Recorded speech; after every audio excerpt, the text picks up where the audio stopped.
Tibba kana waraanni bilisummaa Oromoo kutaalee Oromiyaa garaagaraa keessa sosoo humnoota mootummaa Itoophiyaa irratti haleellaa adeemsisaa jiru cimsee jira. Waraanni bilisummaa Oromoo kibba jiddu galeessaa fi lixa Oromiyaa keessa sosoo duula bal'aa caasaalee nageenyaa bulchiinsa mootummaa Itoophiyaa irratti adeemsisaa jiru jabeessee jira.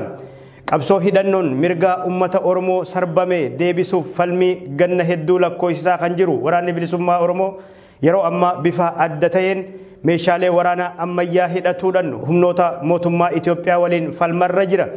Duula lolaa bal'aa adeemsisaa jiru kanaan injifannoolee baroota hedduun dura waraanni bilisummaa Oromoo gonfataa ture amma deebisee haaromsuu itti fufee jira. Waraanni bilisummaa Oromoo keessattuu erga dhiheenya kana korri hoggantootaaf qondaaltota waraanaa godhamee booda duulli waraana bilisummaa Oromoo tooftaalee garaagaraatiin dabalame humnoota mootummaa Itoophiyaa irraa miidhaa cimaa geessisuu itti fufee jira.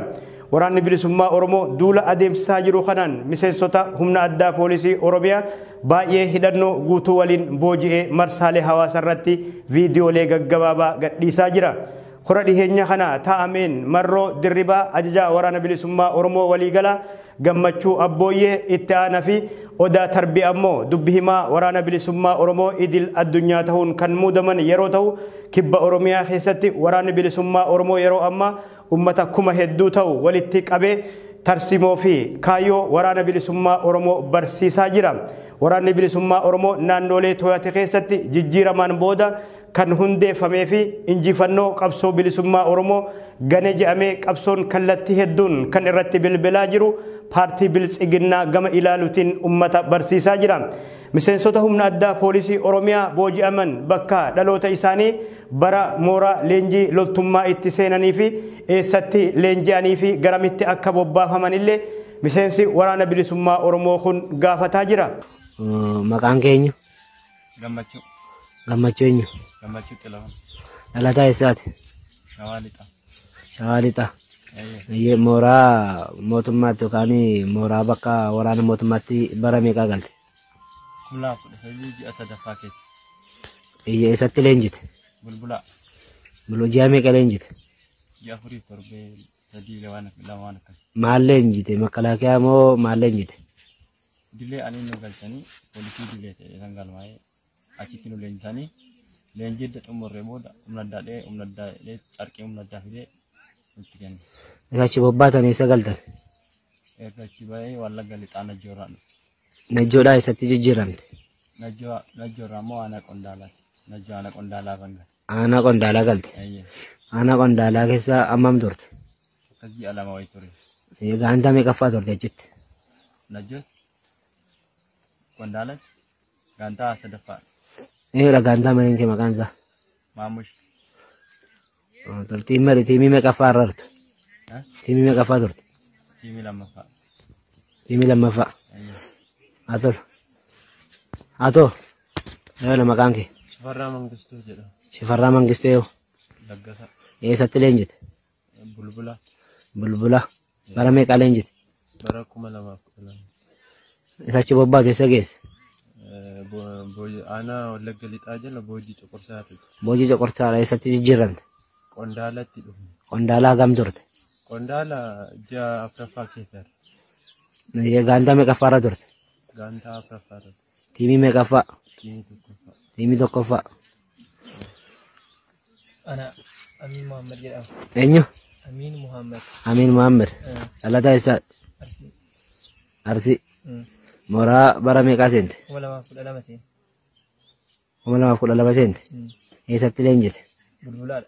Achi baate eessa galte? Achi Wallagga Lixaa aanaa boojii coqorsaa. Achi eessatti jijjiiramte? Qondaala. Qondaalaa gam turte? Ji'a afur. Gaantaa meeqaffaa irra immoo turte? Gaantaa afur. Tiimii meeqaffaa? Tiimii lammaffaa. Tiimii garuu wal jala jijjiirama afur tiimii tokko illee keessa jedhe. Kaammaaf irra jiru tiimii lammaffaa. Addanaa akkamitti dhufuu dandeesse immoo? Addana hojiif dirqama bahe. Jechi koo karaa dirqama bobba'uun kee beekamaadha. Karaa akkamittiin akkasittiin dhuftee asiin nu bira gahuu dandeesse? Akkaataan si bira gahuu itti danda'e lola keessatti. Akkamitti maaltu si mudate lola keessatti? Hindaame. Waraanni bilisummaa Oromoo ummata Oromoo wayyaba ganfa Afrikaa keessatti mirga dhablee ta'ee baroota hedduu lakkoofsise mirga abbaa biyyummaa isaa gonfachiisuuf qabsoo hidhannootti kan seene. Waraanni bilisummaa Oromoo adda bilisummaa Oromootiin akka abdii uummata Oromootti humna ijaarame. Erga mootummaan Itoophiyaa ajajaan waraana bilisummaa Oromoo zoonii lixaa marroo dirribaa ajjeefame jedhee booda waraanni bilisummaa Oromoo daranuu irree isaa jabeeffatuudhaan caasaalee mootummaa irratti haleellaa cimse. Erga muummichi ministeeraa Abiyyi Ahmad gaaffilee bu'uuraa qabsoo bilisummaa Oromoo finiinsan moggattii dhiisanii as dargaggoonni Oromoo kuma hedduu ta'an waraana bilisummaa Oromootti makamanii dirree falmaa irratti argamu. Bulchiinsi Abiyyi Ahmad miseensota paartiilee siyaasaa Oromoo hedduu hidhuu fi waajjiraalee isaanis jalaa cufuudhaan dorgommii jijjiiramaa kanaa keessaa erga moggeesseen booda filannoo mataa isatti geggeessuudhaan filatamuu isaatis labse.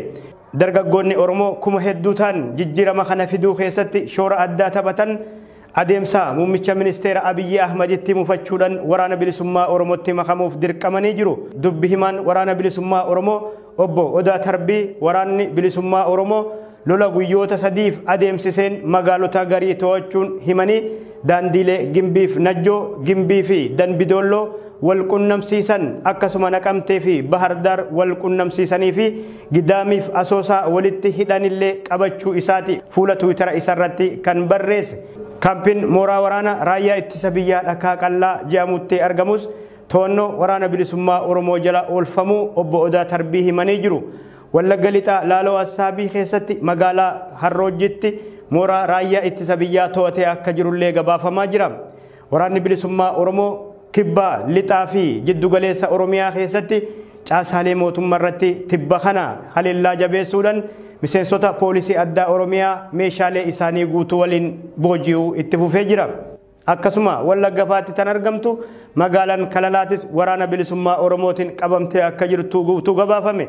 Godina Horroo Guduruu Wallaggaa Abbaay Coommanittis magaalaa Baatuu qabatee akka jiru dubbi himaan waraana bilisummaa Oromoo obbo Odaa Tarbii barreeffama baasan kanaan